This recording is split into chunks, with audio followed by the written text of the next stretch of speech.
We are getting new insight tonight into the teenager accused in last winter's Parkland High School massacre in South Florida, and it is disturbing.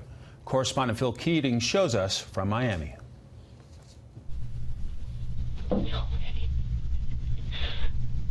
Kill me.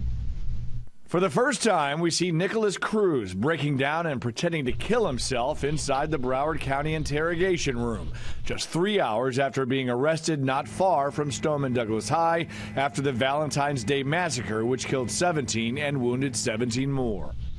Shortly before the detective enters the room, Cruz punches himself in the face over and over. He eventually explains to the detective why he did what he did. The voice, the demon inside his head. And what does the voice say to you? Well, what does it tell you to do? Burn, kill, destroy. Okay, burn, kill, destroy what? Anything. At another point during the session, the detective steps out of the room and Cruz bites his forearm, trying to bleed. Cruz also makes a gun with his fingers, pulling the trigger to his head, mouth, and heart.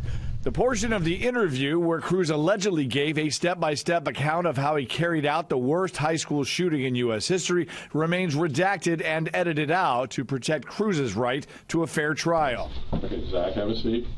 Cruz's 18-year-old brother, Zachary, is let in around midnight, and that's when Cruz shakes and sobs in his arms.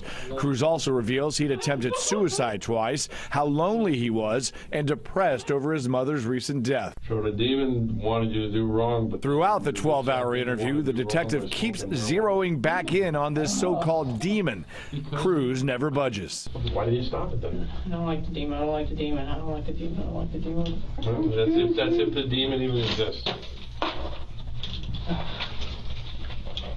I get a train or something. Cruz also says he planned to go to a public park the week before to shoot a bunch of innocent people there, but backed out. His defense team still offers to plead guilty to everything to avoid the possibility of the death penalty, but the prosecutor's not taking it. Mike? Phil Keating in Miami. Thank you.